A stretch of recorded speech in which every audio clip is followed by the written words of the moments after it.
Weighted average profit ಮೆಥಡಲ್ಲಿ ಇನ್ನೊಂದು problem ನೋಡೋಣ.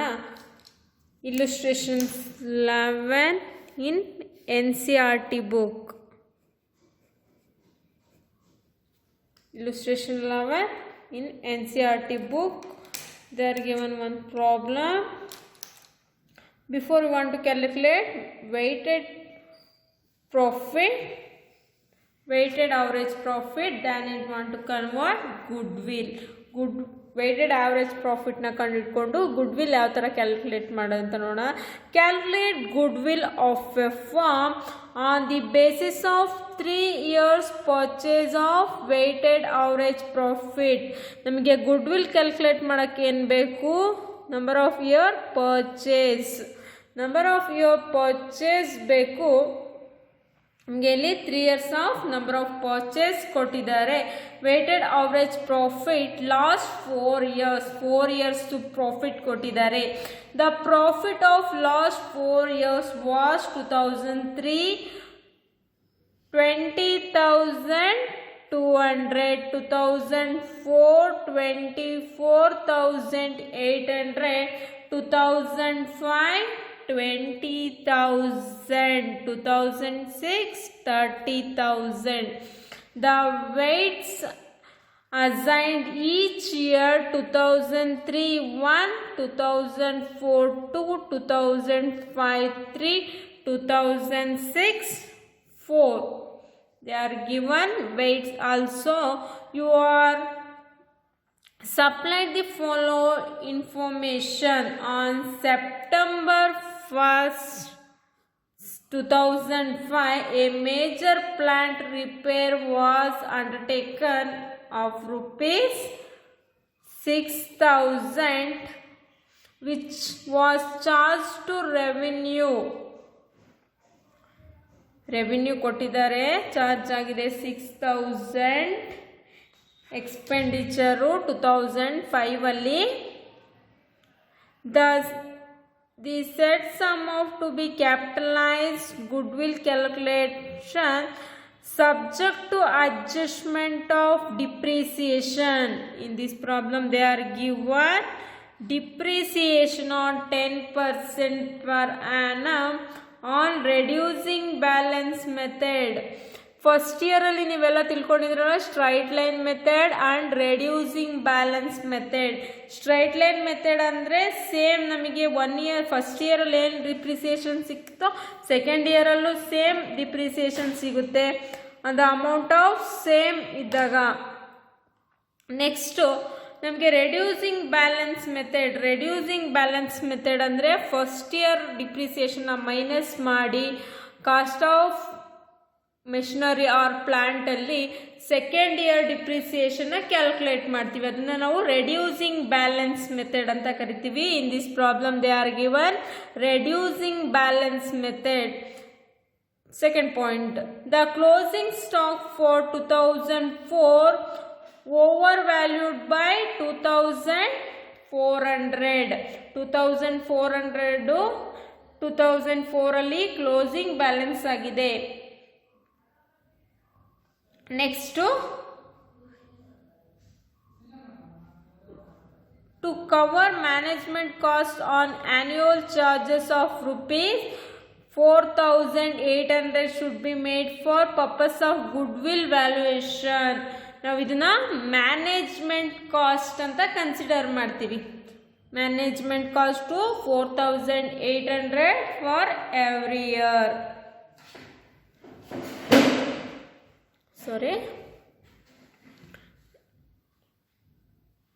ನಾವು ವೇಟೆಡ್ ಅವರೇಜ್ ಪ್ರಾಫಿಟ್ನ ಕಂಡುಹಿಡ್ಕೊಬೇಕು. ವೇಟೆಡ್ ಅವರೇಜ್ ಪ್ರಾಫಿಟಲ್ಲಿ ನಮಗೇನು ಸಿಗುತ್ತೆ? Total product divide by total rate. ನಾವು ಪ್ರಾಡಕ್ಟ್ನ ಕಂಡುಹಿಡ್ಕೋಕೆ ಅವ್ರು ಇನ್ಫಾರ್ಮೇಷನ್ ಕೊಟ್ಟಿದ್ದಾರೆ. ಏನೆಲ್ಲ ಇನ್ಫಾರ್ಮೇಷನ್ ಕೊಟ್ಟಿದ್ದಾರೆ? ಇಯರ್ಸ್ ಕೊಟ್ಟಿದ್ದಾರೆ, ಪ್ರಾಫಿಟ್ ಕೊಟ್ಟಿದ್ದಾರೆ, number of years 2003, 2004, 2005, 2006.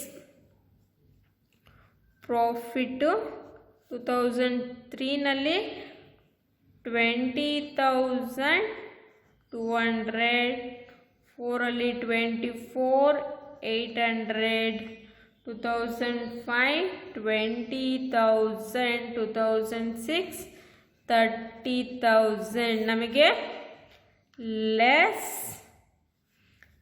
Management cost. ಪ್ರಾಫಿಟಲ್ಲಿ ನಾವು ಮ್ಯಾನೇಜ್ಮೆಂಟ್ ಕಾಸ್ಟ್ನ ಡಿಡಕ್ಟ್ ಮಾಡ್ತೀವಿ. ನಮಗೇನು ಬೇಕಾಗಿರೋದು ಅಡ್ಜಸ್ಟೆಡ್ ಪ್ರಾಫಿಟ್ ಬೇಕು. ಅಡ್ಜಸ್ಟೆಡ್ ಪ್ರಾಫಿಟಿಂದ ನಾವು ಪ್ರಾಡಕ್ಟ್ನ ಕಂಡಿಡ್ಕೋತೀವಿ. ಏಕೆಂದರೆ ಅಡ್ಜಸ್ಟ್ಮೆಂಟ್ ಕೊಟ್ಟಿದ್ದಾರಲ್ವ, ನಾವು ಅಡ್ಜಸ್ಟ್ಮೆಂಟ್ನ ಡಿಡಕ್ಟ್ ಮಾಡಬೇಕು. ಮ್ಯಾನೇಜ್ಮೆಂಟ್ ಕಾಸ್ಟ್ ಎಷ್ಟು? 4,800, 4,800, 4,800, 4,800.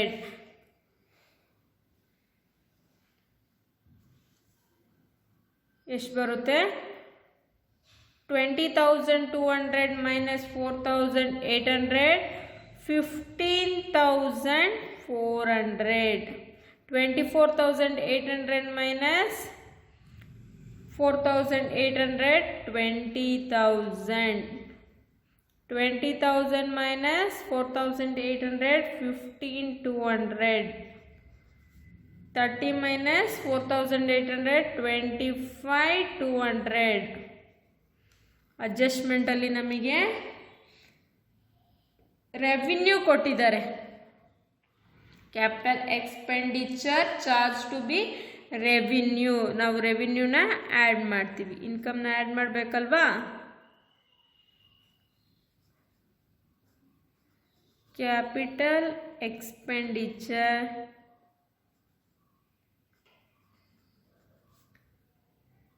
Charge to revenue.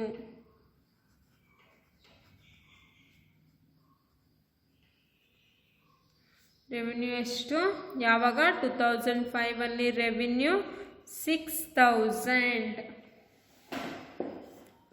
ಇದಕ್ಕೆ ಯಾವುದೇ ಅಡ್ಜಸ್ಟ್ಮೆಂಟ್ ಇಲ್ಲ. ರೆವಿನ್ಯೂಸು ಸೇಮ್ ಬ್ಯಾಲೆನ್ಸ್. ಓನ್ಲಿ 2005ಅಲ್ಲಿ 6,000 ಆ್ಯಡ್ ಆಗಿದೆ. 21,200.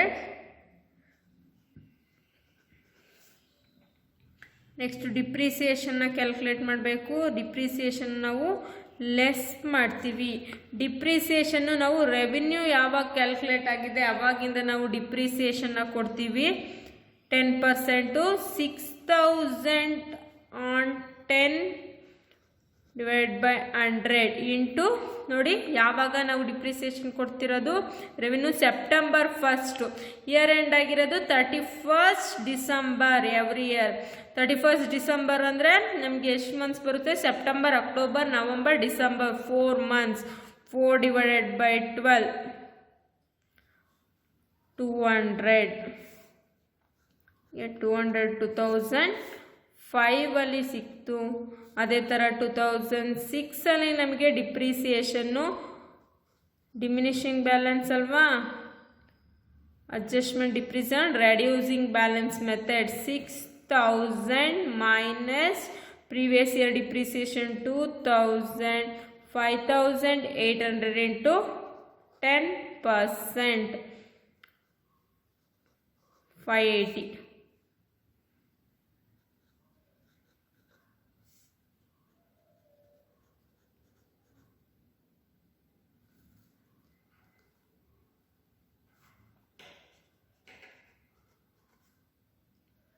$21,000, 24,620. Next to less overloaded.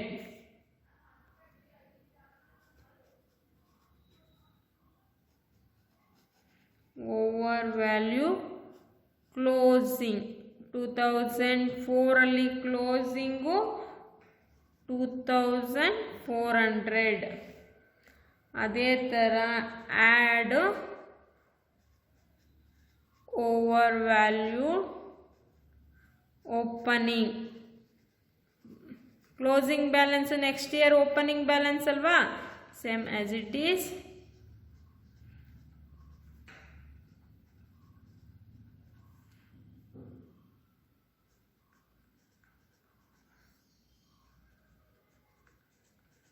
ನಮಗೇನು ಅಡ್ಜಸ್ಟೆಡ್ ಪ್ರಾಫಿಟ್ ಸಿಕ್ತು.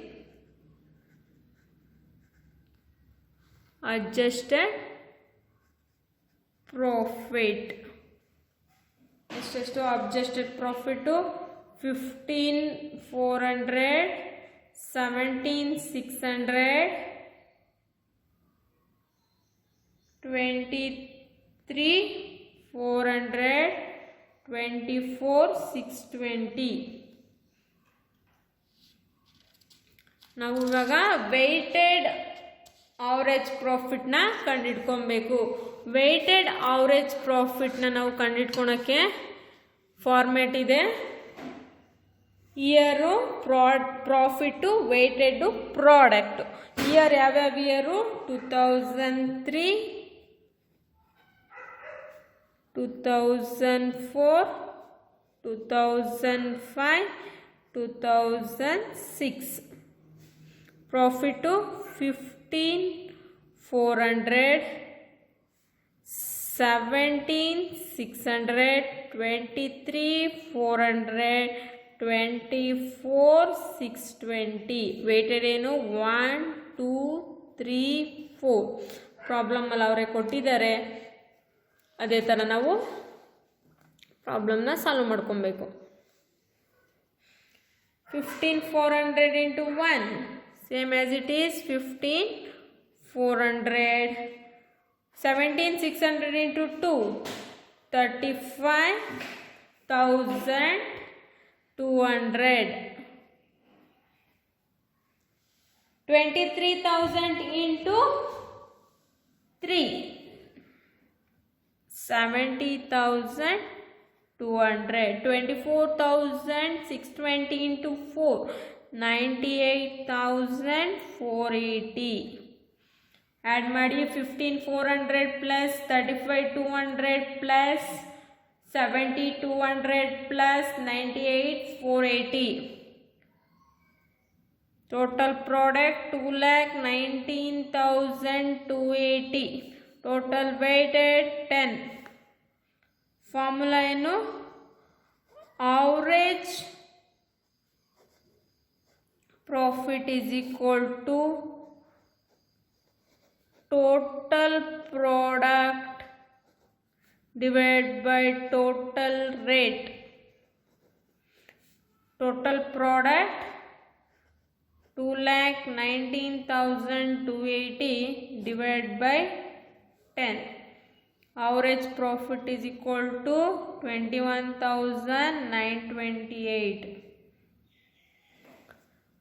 ಅದೇ ಥರ ನಾವು ಗುಡ್ ವಿಲ್ ಕ್ಯಾಲ್ಕುಲೇಷನ್ ಮಾಡ್ಕೊಬೇಕು. Goodwill is equal to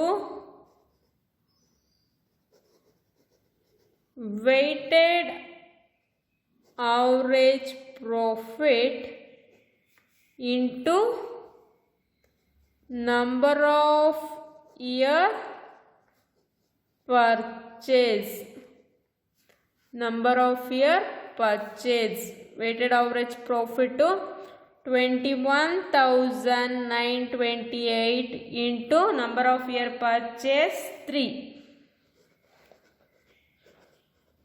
Goodwill is equal to 65,784.